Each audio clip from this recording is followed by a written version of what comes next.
I'll call September 5th, 2017 City Council meeting to order. Call for the roll. John Hawkins, Matt McKinney, Here. Brian Miller, Here. Jim Talbot, Here. Logan Welch. Here. I call for a motion to approve the agenda. So moved. Call. All those in favor? Aye. All those opposed? Pledge allegiance. Allegiance to the flag of the United States of America and to the republic for which it stands, one nation, under God, indivisible, with liberty and justice for all. All right.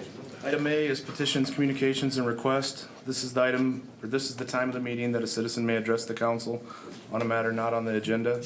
Except in cases of emergency, the city council will not take any action at this meeting, but may ask the city staff to research the matter or have the matter placed on the agenda for a future meeting. Is there any public information? Mark?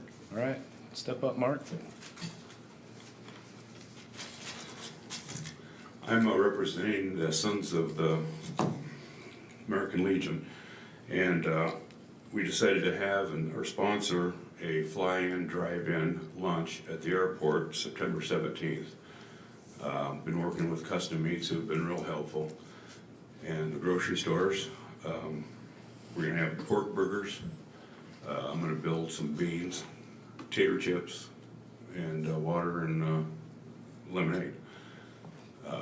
We're hoping for perfect weather. They usually have it in the spring, and it's kind of iffy then, so we thought September might be kind of dry, so we're gonna give it a shot. And it'll be at the new hangars. There's one empty one out there, and it's real clean. Like, the other one's not too good, but you know, they work in there, so it's the 17th of September. I hope y'all can make it. All right. Thank you. Okay, thank you. Thanks. Anyone else?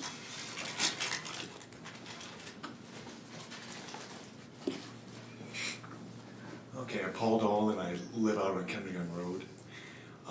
One of my concerns is, and I know, can I direct this to the legal counsel for the city? He's listening. Okay. I know I brought up the sidewalk issue on Fair Meadow, and I know with recent developments with the Quick Star, we're probably not gonna be able to take care of the sidewalk issue with a business being next to the bank. But my concern is, especially this winter, when we still have people, we'll have to walk out in the street to get to Kmart, and there are some people in the wintertime that still walk. I guess I'm just gonna ask the legal counsel, are you ready if somebody gets hit?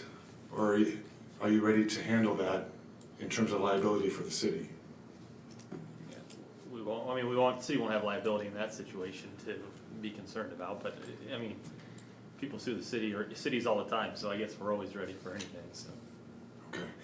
And I'd like to, if the city council for next year could, since I don't think a business is gonna take care of that sidewalk issue, if you would consider, and I'd be willing to talk to any city council member, you can have a simple solution to putting a sidewalk in. You don't have to stretch it the whole length if you do it on the south side of Fair Meadow, because there's already sidewalks there by the building that's there. So I just hope you could address that issue, because I see every morning, I see people walking in the street. So, and I know you're gonna be dealing with the Quick Star business, and I guess I would urge the city, I know the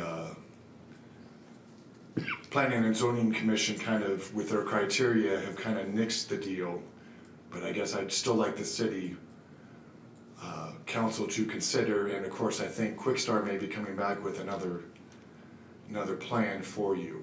So I'd still like you to consider that. So. All right. Thanks, Paul. Thanks. Anyone else? I'd just like to mention an upcoming event down at West Twin Park. The Hamilton County 4-H is hosting the Back to School Bash, and that'll be at West Twin Park this Sunday from 5 p.m. to 7 p.m.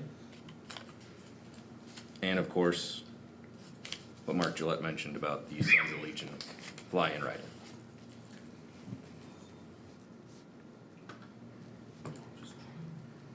Alrighty.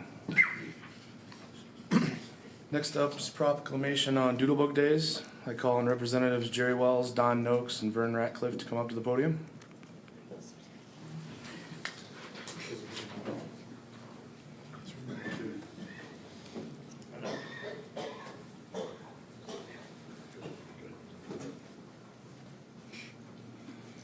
Alright, proclamation, Doodlebug Days in Webster City, week of September 11th to September 16th, 2017. Whereas Webster City, Iowa is the birthplace of the famous Doodlebug motor scooter produced between 1946 and 1948, which has become a collector's item around the United States and is known throughout the United States as the Doodlebug capital of the world. And whereas of the 40,000 units built in Webster City, it is estimated that approximately 1,000 or less may exist. And whereas the Doodlebug may be the last visible tie to the former Beam and Electrolux buildings, whereas each year for the last 31 years, the Doodlebug Club of America has hosted an annual reunion of the club drawing attendance from all over the nation, including New York and Alaska, numbering more than 27 states in all. And whereas Webster City is fortunate enough to have the club select Webster City for their annual convention each year, which brings people into our great community.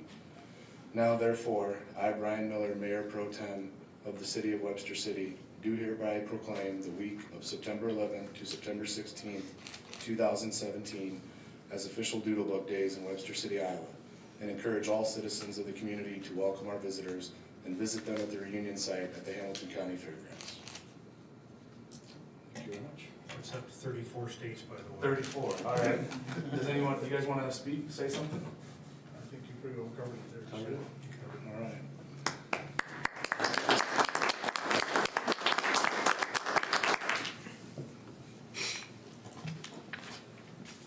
Okay. Not like stuff.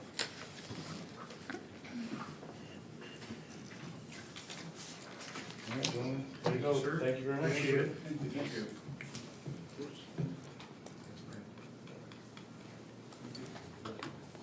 Thanks, Brian. Thanks, Joe.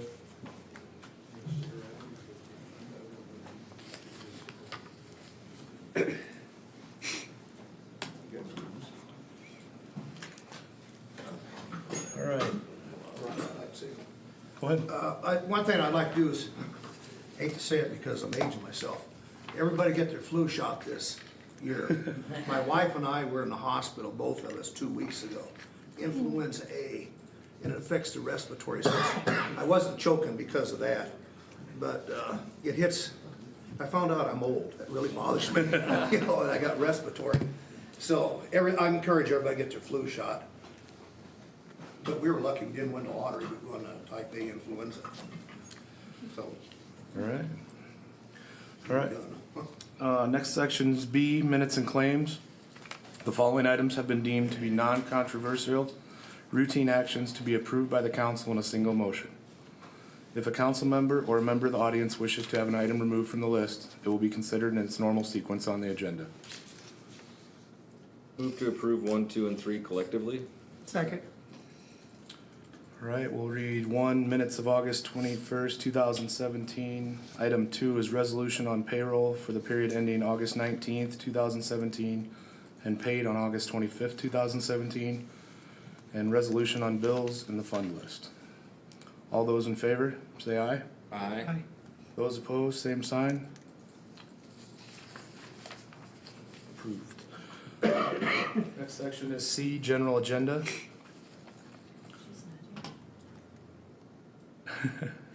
And she is not here. All right. We'll move, item 1 was the Chamber Executive Director, Linda Christensen, was gonna update us, but she must have had a previous engagement. So item 2 on the agenda is resolution establishing a nuisance at 612 Seneca Street and ordering the abatement therefore, or thereof, within 30 days. Daniel or Elise, do you have some updates for us? Unless Elise has any additional comments, I think the letters that have been sent out to the cooperative, who are the owners of the building, since the beginning of the spring, if not earlier than that. We've kind of gone back and forth a little bit, and we're trying to give them additional time. I understand their board was waiting on some quotes to be returned back. They at one point earlier in the month of August, they had 2 quotes. They're waiting on 3 before the board can make a decision.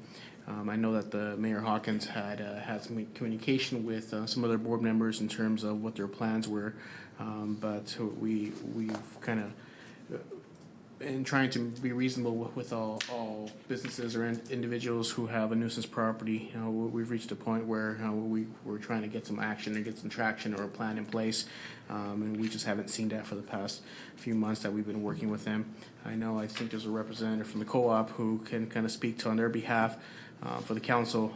As we've done in the past, you have the option to direct Zach and I to move forward with filing a municipal infraction to try to achieve or obtain the abatement of the unsafe condition, or in this case would be the entire building, or other options that you may have. The pictures are included in the packet, as well as if I can get them on the screen, they'll come up and you can see them as well. But if you have any specific questions, you can give the time to the gentleman from the co-op to address the council. You can step up if you'd like to say something.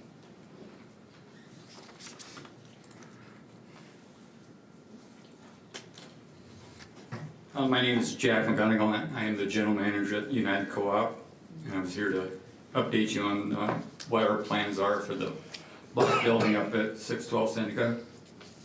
We did receive our final, we were waiting for 2 bids. We did receive the final bid on August 24th, and we had a board meeting August 29th. And the board approved the tearing down the block building. One of the problems is getting this project done before harvest, and it's probably not going to happen. So, because once we tear down the block building, we're also tearing down the cement annex to the feed shed that's up there also. And once we tear that down, then the west end of the feed shed is going to be wide open, and so we need to get that enclosed. And by tearing everything down, and with harvest coming up, we didn't figure it'd get done before the frost or ground freezes. So what we would like to do, I think would be best, is just wait till spring. We have the contractor lined up. We'd go in there, he'd be able to tear it all down, tear down the concrete or the block building and the concrete block building, build a wall, and then we plan on reskinning the feed warehouse that's to the east there, and improving that appearance there too. So we really do have a plan in place. It's just the timing isn't great. The one thing about tearing down the block building and the concrete beside it there is it's right in front of our scale, and if harvest hits, our producers won't be able to get onto the scale because of either equipment or debris or new construction. So do you guys have a definitive timetable if allowed to proceed with the plan as you kind of explained? What is your definitive timetable to complete all that? As soon as frost is out of the ground, they're going to start it.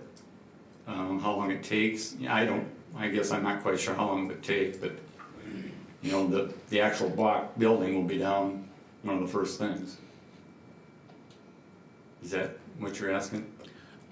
Or are you looking for a specific date? More so for a specific date, only because we encounter these situations where there are individuals who, you know, for better or worse, they're always working on that, and so, but it's a moving target, and for us, it's kind of like we're trying to figure out and make sure that, you know, we have something definitive so that the council's aware and the public's aware, and then also we can hold you accountable if you missed that deadline. And so that's kind of the hard part with having a moving target. Yeah, I understand what you're saying, and you know, we're going to get it done. Like I said, as soon as the frost gets out of the ground, we're hoping that the contractor will get it going. It's, you know, it's going to be a difficult teardown. It's just not a typical smaller building teardowns too. So, and plus, like I said, that concrete part of it, we've got to build another wall to enclose that warehouse. So that's another problem. But we are gonna get it done. I do apologize for taking so long, but we wanted to get 2 bids, and that was, Was there difficulty getting bids for it? well, I talked to 3 contractors and we got bids from 2, didn't get bids from 1. Actually, I got them from 4, 1 didn't even want to mess with it. So do you have someone in mind to do it now? Is that approved? Yes,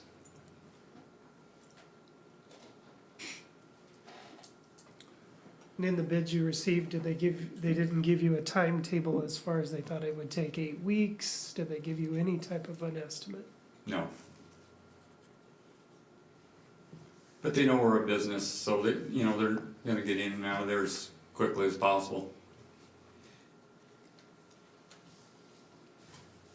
Correct me if I'm wrong, but the reason this abatement is before us is because the building is deemed unsafe, or an unsafe structure. Yes, it is. And what you're requesting is it survive another winter while the ground, freezes and thaws and then obtains a snow load without a real solid date to give us. One thing that's kind of been a common theme on the council lately is our lack of extensions given. That's kind of a couple reasons. One, to kind of show our seriousness of a nuisance issue in Webster City, and 2, to kind of show favoritism, because sometimes this is a very touchy subject and a painful subject for property owners to pay for and to cover. So I worry about the building withstanding another winter in its condition. Well, and that's a good point, other than, we did have an engineer come and look at it, I'd say it's probably been 10 years ago, and he had said at the time it would probably last longer than anything else around there, so it was built solidly back in the day. Granted, the roof is out of it, but, And don't get me wrong, I definitely don't want to hinder your harvest season. I could see how construction in and out of that area could hinder or slow the offloading of harvest season. I guess what's hard for me, and tell me if I'm wrong, we've given you 2 extensions, correct? Previously? Is that Right. So, we gave you the extensions and now we've pushed you into a situation where you're saying it's not feasible to get done based on your workload or whatever. It's hard for me to give another extension based on we've done it twice and now we're just sitting here with nothing to gain from it. well, it's not like we totally ignored your guys' request, it's just, it was tough to get a bid. It's not a simple little project to be done, I guess, is my only defense. No, and I talked to the contractors once, twice a week, and it just took a long time to get a bid. Are they local contractors?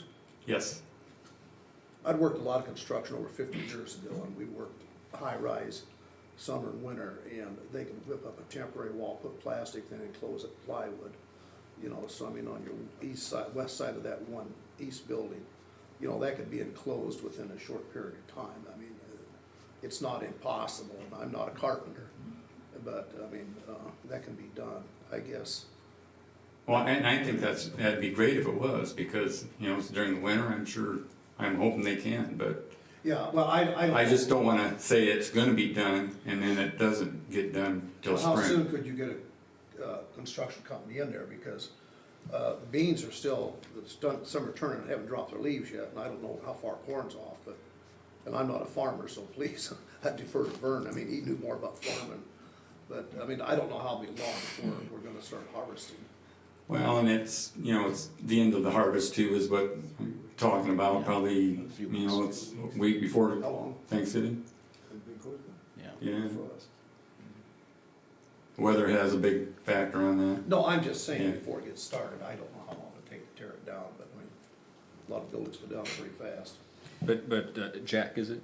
Yes. I do appreciate the correspondence. That's one thing we don't get sometimes with some of these nuisance properties. So I appreciate the correspondence. I appreciate you being open with us and what you feel it may take. But again, I've kind of painted myself in my own corner, and as much as I'd like to personally grant you an extension, barring harvest bottlenecking or anything like that, I really can't, because I've kind of already set that precedent for other people coming and asking for it. And again, to kind of keep on the same path, this path to kind of just put your head down and get through these nuisance properties issues that have been an ongoing situation. And by no means are you the sole issue for nuisance properties. I know you're just getting caught in this tailwind with a building that's been deemed unsafe, but I personally do not feel we should grant another extension. Has there been any conversation with the contractor that you're going to choose about whether they could do just what Jim said, the work after harvest over the winter time? No. As he but- brought up that question, that was coming to my mind. You could do something where structure comes down, there's a temporary wall until they can do proper footings. Yeah, I certainly would. I'm just trying to think, the most, not the economical too. He'd probably want to go in there, tear it down, clean it up, put the extension on the building, and skin the building all in one shot. But Part of, I guess, the overall objective of our code enforcement and trying to obtain voluntary abatement of these issues is to address the issues, not necessarily penalize anyone. Ultimately, when we end up, if in some cases when we end up in court, that's the end result is working out an agreement enforceable by a judge to address the issues in a reasonable, timely manner.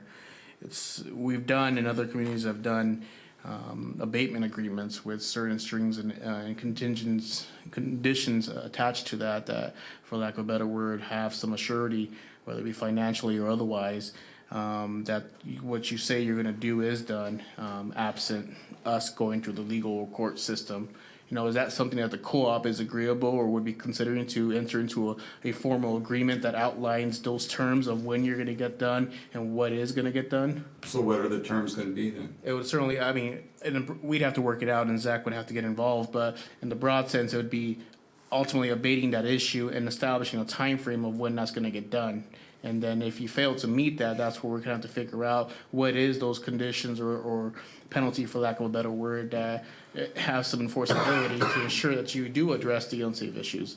Because otherwise, we end up in the same place of trying to file a municipal infraction to gain the same outcome. Well, I guess, it's in the hands of the contractor.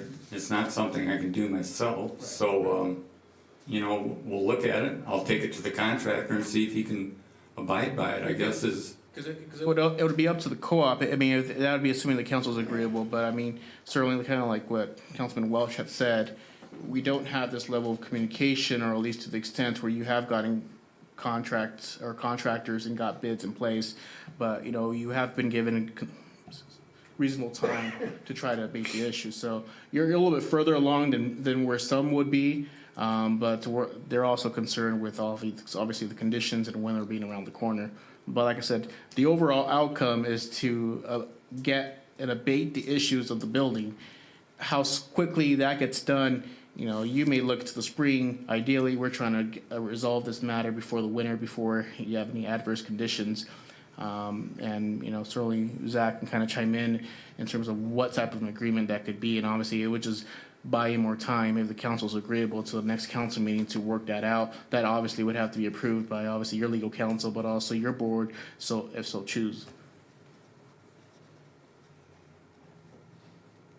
So basically, you guys will work out a timeline of when he'll complete. If he doesn't complete, this is the penalty. Right. Compared to now, if we Otherwise, proceed, there's gonna be a penalty. Couldn't we have done that in the last 2 months, though? We didn't know he was gonna come and say. No, not we, as in the council, we as in the city. At this point, that would be granting an extension pending an agreement, correct? right, but I guess the other part of it is avoiding having to file a municipal infraction in court and then waiting for a court date after that. That may be a year out or a couple months out, depending on what the court's backlog under schedule would be. So essentially, we file a municipal infraction and the court doesn't have a date available for them to even hear it. It could be a year from now before we ever reach that point. And at least by this other process, now knowing where the court system is at after the few recent cases we've dealt with, this would have a little more enforceability, provided that you have an agreeable party that's going to be followed through. Let me ask you this, Jack. What you've just been asked to do is sort of kind of agree to something you don't know what it may become, right? Well, it kind And of I- sounds like that, And yeah. and I understand that kind of puts you in a weird spot. You know, you're kind of representing the co-op as a whole here tonight, and I understand that's Well, I'm hard. representing a business in Right. town here Right. that, you know, we're gonna get it done. And it's not like we've been putting it off, it's just we got the bids, the final bid, August 24th is, what, 2 weeks ago? Or not even, yeah, barely 2 weeks ago.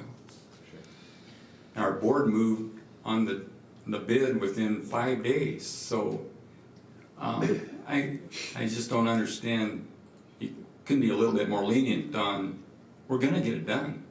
And Jack, I have faith that you guys will, again, like when I mentioned earlier, your correspondence has been ample and you've taken steps far beyond other folks that have been in your place before. So I do appreciate that. However, you know, moving forward with an agreement would then in turn be us giving him an extension, or excuse me, the co-op an extension on an ongoing issue for several months. That's something I'm a little uncomfortable with because that's something we haven't given that option to others, at least not in front of us. Great idea though, Daniel, and I hope we can work this out without that being the case. Is there any way we can amend the abatement to a time period? Leave it in the wording as it is, we amend it instead of 30 days, we give them 90 to accommodate for the contractor coming in and doing it, since they already have bids and they have that process going. I guess I suppose you could do that, but I think kind of like he alluded to, he doesn't know when the contractor will be able to work on that. And so that's where the agreement hopefully will kind of spell out some of those terms. Fair enough. Okay, can I just chime in for a second? gonna ask you to. Just one split second, just on a few clarification things I wanna just make sure we discuss. I have no doubt that United Co-op is gonna get this done in a sense, because A, they're a business, and B, $750 a day for a municipal infraction adds up quick, and it's heck of a lot easier on us to collect from a business than it is from an individual person on that type of thing. So from a business standpoint, I know that they're not gonna want a $750 a day ticket, so that's why I have all faith in the world that it's gonna get done. The other thing is, we've entered into these agreements before, but we've done it on a residential basis, and it's proved to be futile because of the fact that you can only enforce so much against a resident, because you throw it on their tax roll, they may not be paying their taxes anyway, or you can't really go after them as an individual in that situation. So that's really our only recourse, and so what's happened is property owners have just said, sure, we'll enter into this agreement, you'll give us another 6 months, and we won't ever do anything about it. And then they know that, and then when 6 months come, we end right back up in court anyway, we get a municipal infraction against them for $750 a day, and it goes nowhere. But with the business, it's a little different because of the fact that they have assets, they have, they have a board, they don't want to be in a situation where they're going to owe the city. So I just want to make sure everybody's aware of that this is different in the sense of this is a commercial business who's doing business in town that we don't want to affect their harvest, for example. But at the same time, we do have a little more standing in this type of situation that that adds up quick. So What do you think? Well, sorry, go ahead. What do you think of the idea of giving and I know this is an extension, but what you proposed is also an extension, changing it to 90 days instead of the 30 or whatever. And what do you think of, I don't know when harvest is, and my grandpa would be super mad at me if I said that out loud. What do you think of putting that time frame in it, and if they don't do it within 2 weeks of harvest being done, whatever that date is, then we start the municipal infraction or whatever the penalty is? Yeah, is that feasible? I'm not the council, so I don't want to be in your guys' seat. If you're asking me what what my opinion We is. could do that, though, is Yeah, what I'm right. saying. If they bring in the board minutes that says that they've already approved this contract with the contractor X to take place, it'll take place. I hope. I mean, I've been wrong before, but again, the ultimate thing at the end of the day is enforcement, and it's a heck of a lot easier to enforce it on a business than it is who has substantial assets in this community, who's not gonna want a ticket of $750 a day versus a resident who our recourse is throw it on the tax roll and doesn't ever get paid because they don't pay their taxes, or it goes to tax sale or something like that. So. I value your opinion deeply, Zach, I do. I just can't sit here and treat a business differently than I could a residential person. I represent all of them. I've not get granted extensions to some people that are pretty down and out, and that probably could have used them. And instead of an extension, I provided them counsel or directed them towards counsel, not us as in counsel, as in like people with ideas. I too agree, Jack, that you guys will knock that silo down, and then it'll be a moot point next spring. I want to stay open-minded on this. I just also don't want to disrespect the people I didn't give this chance to. Well, I think I want to defer to council for a minute, though. Zach brought up two very good points, and so the first is, you talked about having minutes of the board where they agree to do the work. Right. And also have a bid from the contractor, and if that can be provided to the city within the next umpteen days, just work it out with the inspection department and to your satisfaction, and just look at this 2 weeks down the road. If we don't get those two documents, then we go ahead and proceed. I mean, and I agree, I know exactly what Logan's saying, but then I also hear, because, I mean, on the council, this has been one of the biggest bugaboos we had, because some of these things have gone on for years. Then they get into district court, and you said some of those are way into next year for what we got this year. Yeah. And so at least we could have a finite period to react in, as opposed to the infinite vast, whoever knows when we get in court and when it gets deferred. Right. The nice thing with these types of cases is they're handled in magistrate, not in district, so that we get in 60, 90 days rather than a year. Some of them now that are scheduled a year out, because this district court is way more bogged down than magistrate court is. Well, I have two questions. One, is that satisfactory for the inspection department if they would provide that stuff within a couple days? I think that would be awesome. Okay, well, no, I want to defer to you because you're the ones been dealing with it. Right. Then, in the working relationship with this entity and yourself, I mean, has it been cordial? Absolutely. Did you get a free seed corn hat? I did not. Okay, well. I'm expecting a calendar though at the beginning of the year. No, so. but what I'm saying, I mean, and I guess I would just ask, just a little judgment on this. I mean, if you could provide that documentation to Elise, Tim, and then she could provide it to the city. I mean, because you've been to point of contact, correct? Yes. Yeah, then if you get that done, I mean, just as, so we don't sit here 2 weeks down the road and say, he promised us, but now we don't have it. Then that's when the whole thing starts. But I guess, listen to what council said, and, the way you've been responding with the city on that, I guess, I would look at the 2 weeks.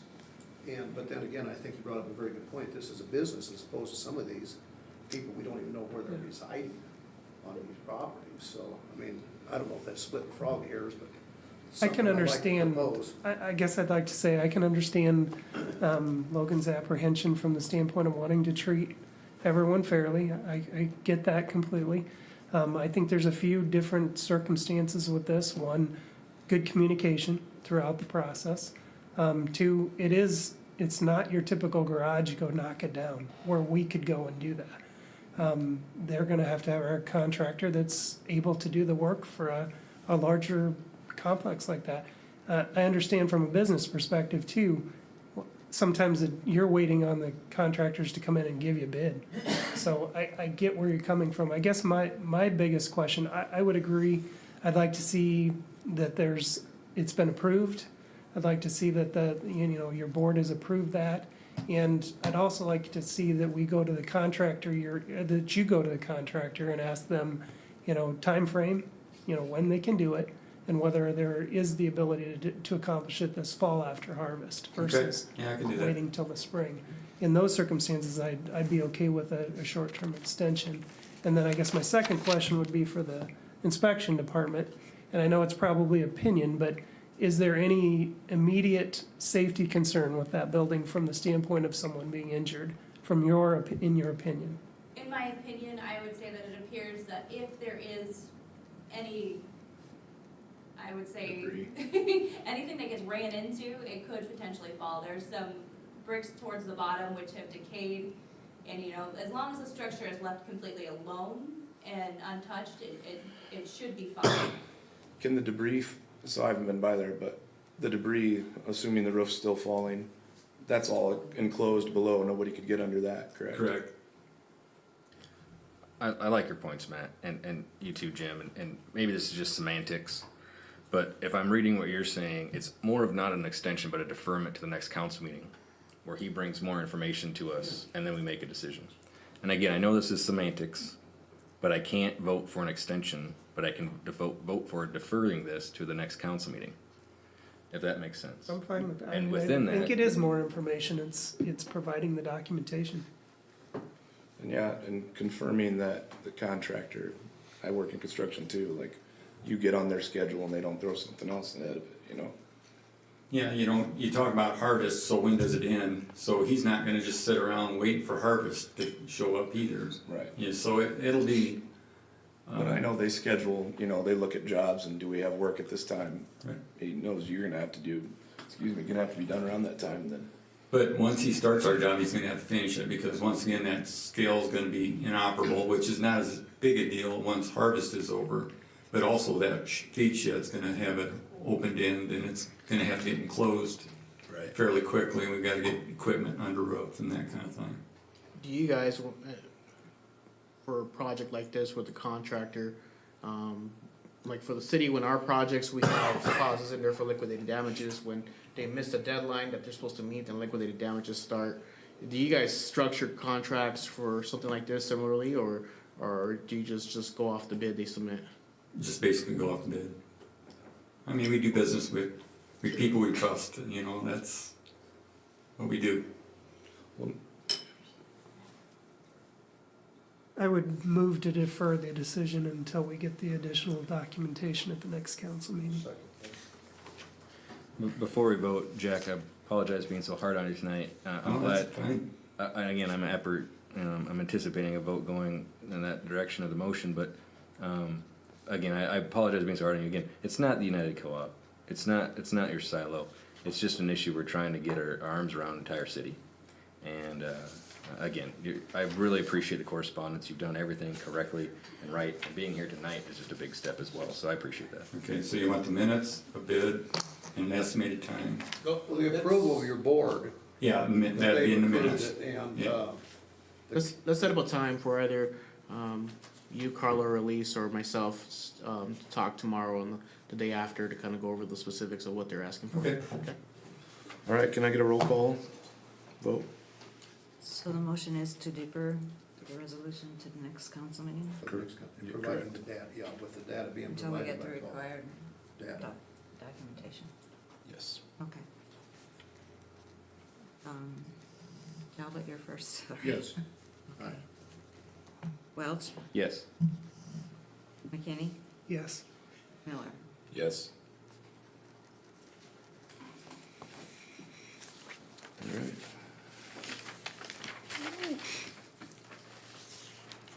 Okay, item 3 on the agenda is resolution setting time and place for a public hearing on the proposed rezoning of property from R1 single-family dwelling and R2 multiple family dwelling district to C3 highway commercial district.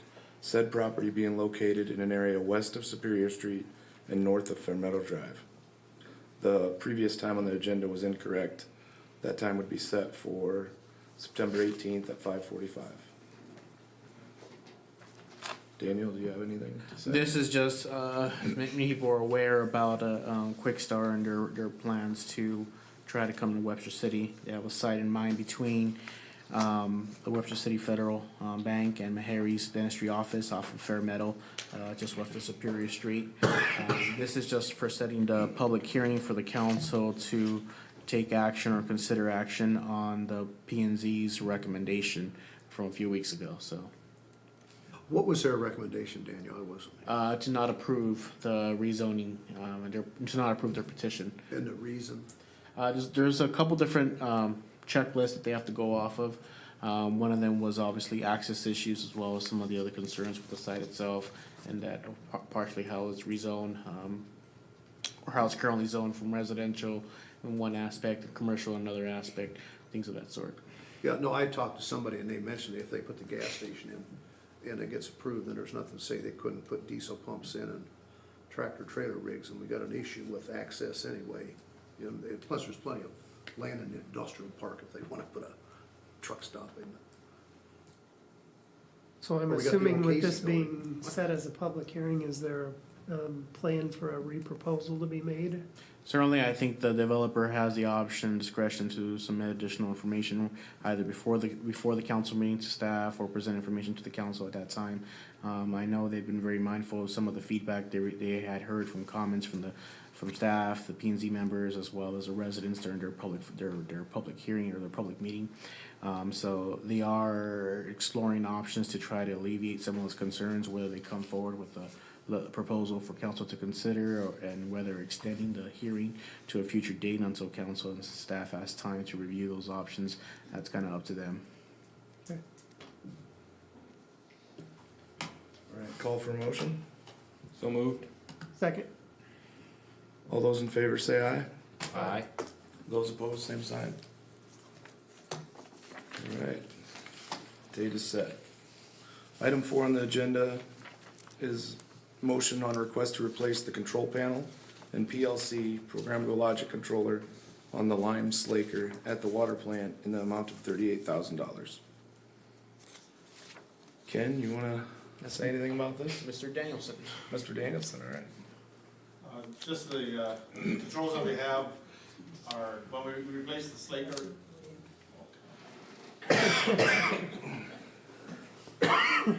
Sorry, when we replaced the slaker in 2016, it wasn't in the budget to replace the control panel. So the control panel was somewhat obsolete and it doesn't communicate with our PLC system. And the new one will communicate and it'll sync the flow from the wells with the feed rate automatically. The way it is right now, we have to manually weigh the chemicals about every couple hours. Takes up a lot of time during the day, and it feeds at a very erratic pace. It doesn't hold a steady feed rate. So we end up, if we're not careful, we end up either overfeeding or underfeeding. Affects the treatment of the water. So it's just kind of the ongoing process of staying current with our equipment at the water plant. Do you have bids on that already? I mean, It's proprietary to the unit that, the company that sold the, it has to communicate with the slaker company, so it's a sole source. We did talk to a couple of other automation companies, but they couldn't do it. I think Logan has some experience with this. Can you do it for him? Another life. But if it's proprietary, no. But no, I mean, to your point, and what you addressed in the memo, it does seem, as most PLCs do, provide a lot of efficiency, control, automation, of course. And again, it's just looking at that relay panel, we showed earlier. Yeah, that's It's pretty old. very outdated. a new one would take care of the needs for several years down the road. I know Yes, it will. everything, as soon as you put it in, it's gonna be obsolete.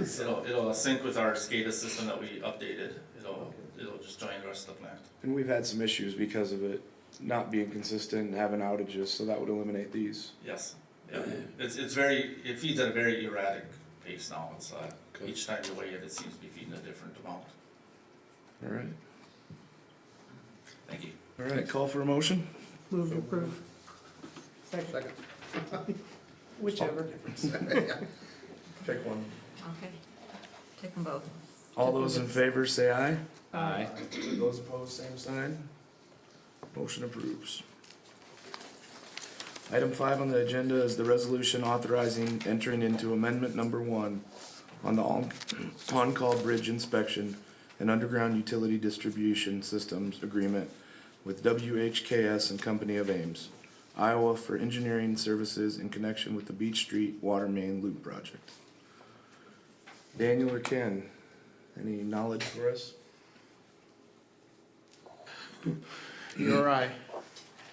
Go ahead, and if you have questions, I'll fill them in. So this one, I think we've talked in the past. Sorry, I don't have anything for, that's the next agenda item. So I got you queued up, I know. But this is to try to address, as we've seen growth and development, we've also added more pressure on our water system to be able to maintain the capacity throughout the entire system. At times when we're flushing different components, or whenever we have maintenance on some of the pumps or the water towers, you may see slight changes in water pressure at different parts of the city. And so part of what this is trying to accomplish is to provide some more reliability by interconnecting our water system in the area of Beach Street between Iowa Central and where where the Brewer Creek 5 and 6 are going to go in to tie in those two mains and provide additional reliability looping that area of town. Did you fill them all in? I look at it as you have that main water tower, which was at the old Hy-Vee site, and you have the south water tower, which obviously is right next to Highway 20. If there are times when we take down one tower or the other tower for maintenance, obviously, and they're down for an extended period of time, so that means that all that water that would be on either the Highway 20 tower or the old Hy-Vee tower, all that water has to go through the entire web system to get to the other end of town. So what that means is your pressure drops as you go. Excuse me. By linking these two together like this, we will resolve some of those problems, good share of them. So you have a better feed, just like Daniel said, so. You said it nicer. What? You said it nicer. I said it nicer? No, I don't think so. Anything else that, and here's the other thing that is part of this. This is just the amendment to get the engineer to engineer it, and then it will come back to the city council to award the contract. So right now, all we're doing is having the engineer pursue the project and. Sure, you're right. And, yeah, make sure that the project will come under budget and all of those kinds of things. Kim, just out of curiosity, about how many feet would that, to tie the two systems in? I mean, just a ballpark, I mean. I think you have near All Street 16. to Fair Meadow.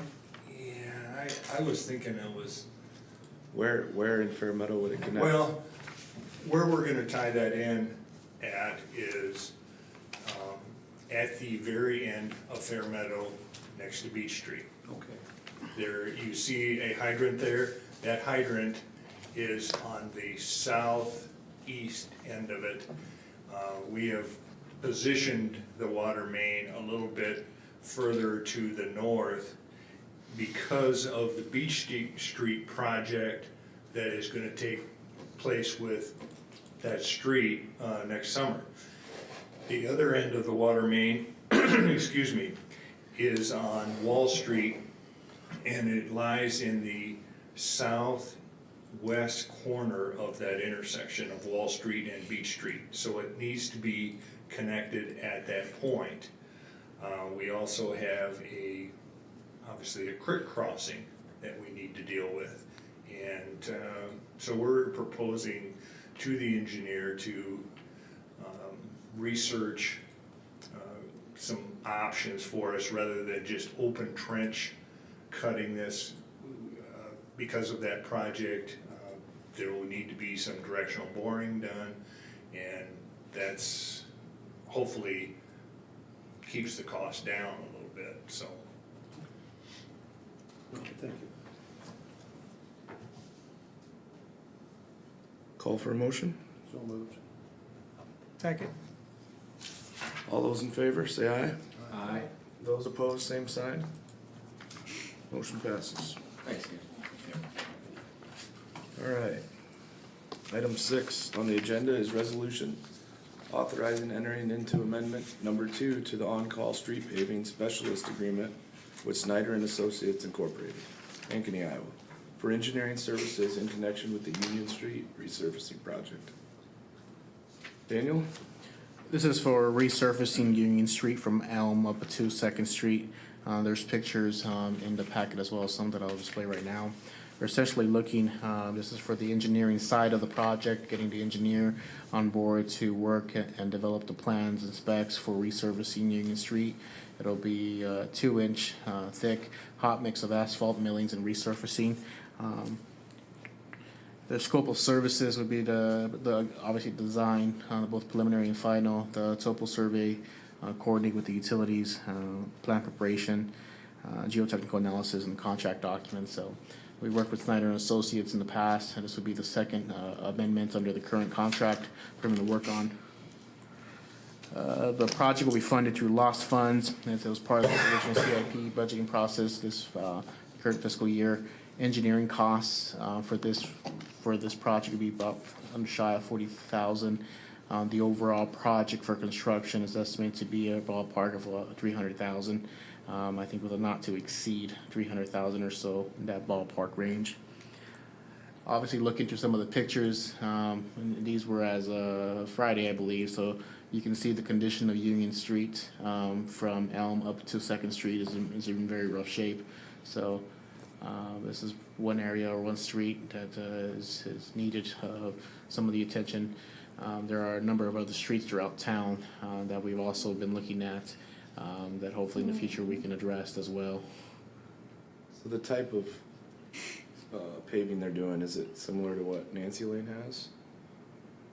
You know, or I know we've done a variety of different styles of repairs. Nancy Lane, I think it was asphalt, wasn't it? We knocked it down to gravel, and then we put asphalt over top of it. Definitely asphalt. I don't know if it was mill and fill though. I think That Mill was and- more of a reconstruction. Yeah. So Mill and Fill was Cedar Street, where it was kind of dusty at first. No, That's something else? That's That's what I was getting at. no. That's that what I was is getting not at. gonna happen. All right. Yeah, that was, What this is the contractor will come in and mill this off. In other words, they will mill everything down to the gutter line. You have a curb and gutter, which is concrete. They will mill it down to that point, and then they will replace that with 2 inches of asphalt. I don't know what that other process is called, but I was making sure that wasn't it. called oil and gravel, because that's what they put in front of my house. All What's right. the estimated useful life of it that way? Not as long as we'd like it to be, but to get 50 to 75 years out of a street, we can't afford it. Sure. I mean, we can get 40. We can get up to 40 years, pretty close. You know, it all depends on traffic, obviously, and it depends on the soil conditions, which in turn depend on how much moisture is in that soil. And Union Street, it's close to the river, so it on occasion has more moisture than other streets, so that has an influence on it. I was gonna ask, and I don't recall, but has the flood line ever gone up over top of that? No, No. but you know Got that if close. the flood, if you have surface water there, Sure. potentially you have underground water that's pretty close. Well, that street is definitely in very poor condition, And for sure. that alligatoring that you're seeing there, unfortunately, we have other streets that have the same condition. I think part of Grove does. When I used to walk up there, it was pretty bad. Water Street has got some of the same, so there's some other lanes that have it. One at a time, right? That's right. All right. Thanks, Ken. Yeah. I call for a motion? Move to approve. Second. All those in favor say aye. Aye. Opposed, same sign. Motion approves. All right, the next section is reports and recommendations of officers, boards, and commissions. Item 1 is motion to accept financial July reports, finance treasurer report, bank reconciliation report, investment summary, FSB ICS savings 791, public fund account, and FSB statement. Call for a motion. So moved. Second. All those in favor say aye. Aye. Opposed, same sign. Motion approves. Are there any council committee reports? I do have a quick note on the Youth Advisory Commission. They recently finished up their summer-long photo hunt and picked a few winners last week at their meeting. And now they're on to their next task, their next adventure, if you will. I want the council to continue to think of ideas we can throw them, or challenges, or projects they can work on for us. But in the meantime, they have asked me to ask the rest of council if they could present an idea they have for a possible winter festival at our next council meeting to us. They'd like to kind of bounce it off you first before they get a little too deep into the weeds with it. But they would like your attention on the agenda if at all possible.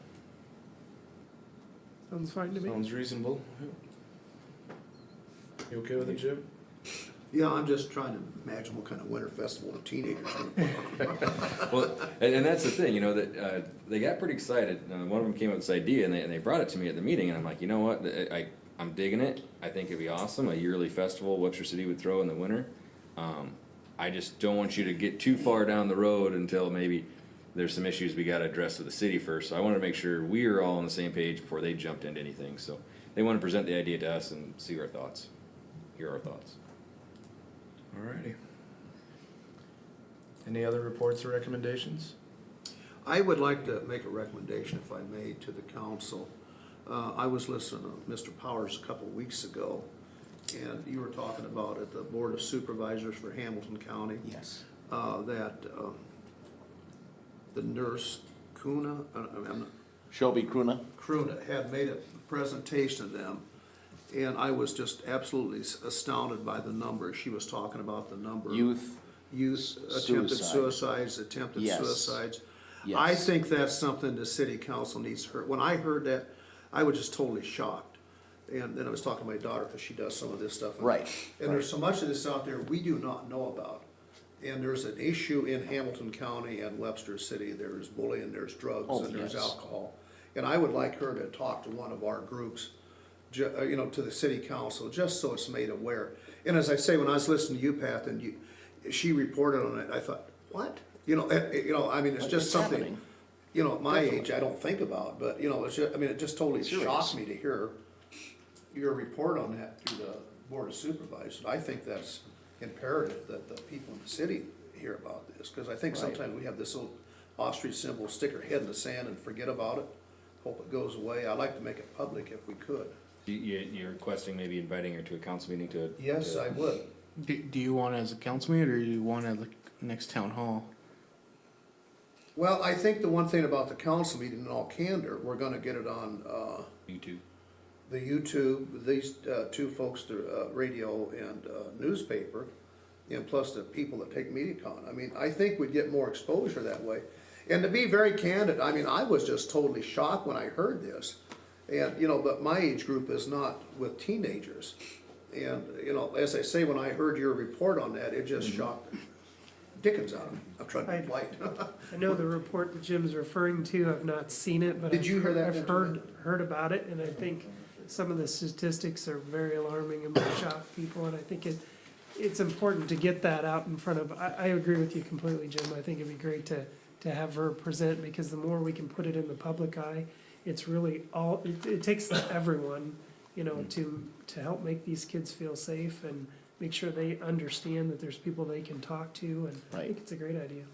No, I've been privy to some of those too. Shelby's been very beneficial on the Building Families community, and we have access to a lot of county stats when it comes to teen suicide, bullying, drug use, teen pregnancies, and how we rate amongst other counties.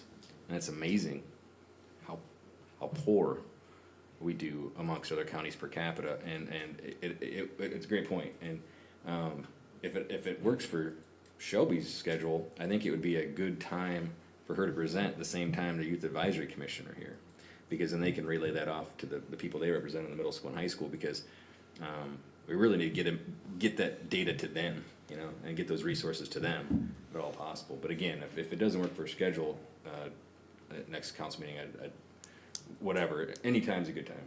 No, but like I say, when I heard Pat's report at that Board of Super, I mean, it just totally astounded me. And I mean, I just, you know, I didn't even think, I mean, how hard it is to be a teenage. Because they were talking about the incidence for young girls was a lot higher than it was for guys. And I don't know if you remember all that, Pat, but it just kind of astounded me, the statistics she was throwing out with the girls that contemplated or had. Contemplated, I think is what it was, yeah. Did you see some of that, man? I mean, I heard some of them, I never saw the actual paper, but it's. Do you mind if I make a comment up here? Sure. no, please, Well, I've had a no, I couple just. incidents in my own family, so I would definitely be on board with this for sure. No, I mean, when I heard that, it just shocked the dickens out of me. We have wonderful organizations here in Hamilton County, as you realize. Power Up Youth, for example, the work with Kathy Getting, and they're doing marvelous work.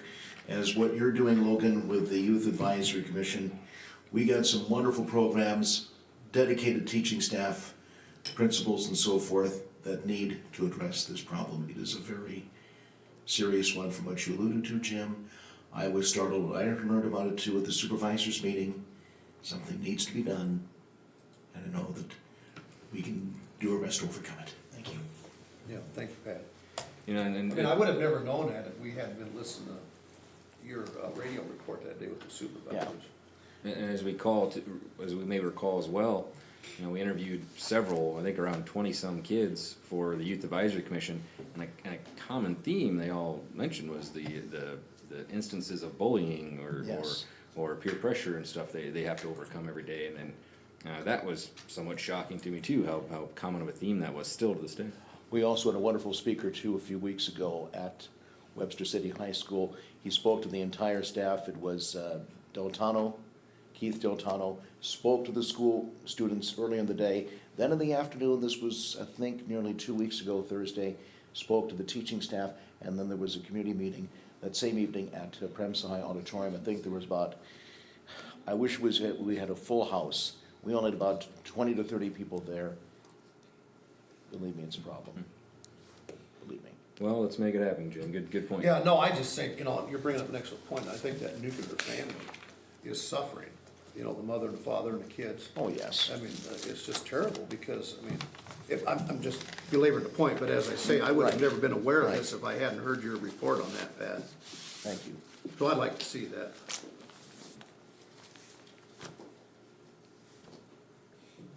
Connie Evans, 1620 Juanita Court. I have a recommendation. As we proceed with the nuisance building project, I'd like to see you consider making it into 2 categories. To my mind, there's a huge difference between a viable, active, productive business and an empty, dilapidated house or a garage roof. And I don't like you putting them together. I think if you can give additional consideration from the get-go, maybe even give them a longer time frame in your very, very first letter. Like Zach said, they're here, they're gonna stay around. We don't need to be irritating them. Work with them. Put them in a separate category than an empty building that's falling apart. They need to stay viable and open and serve their customers. Thank you, Connie. Thank you, Connie, that's a good point. All right, next section is E, other items sent to the council. We have the city attorney report update for 8/31/17. So month of August was busy to say the least. Big thing coming up is actually today we finally finalized an agreement with the county called the 28E agreement. The city and the county will be working together on this Beach Street resurfacing project next year. It's a way for the city and the county to share some of the work. Obviously, the idea to reduce costs as well.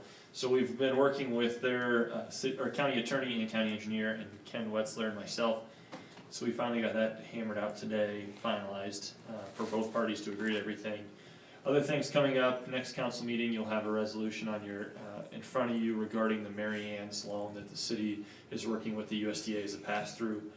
So that resolution will be presented next week. We've been working, Daniel, myself, Doty, attorneys in Des Moines, all of those have all been working to get that hammered out for you guys.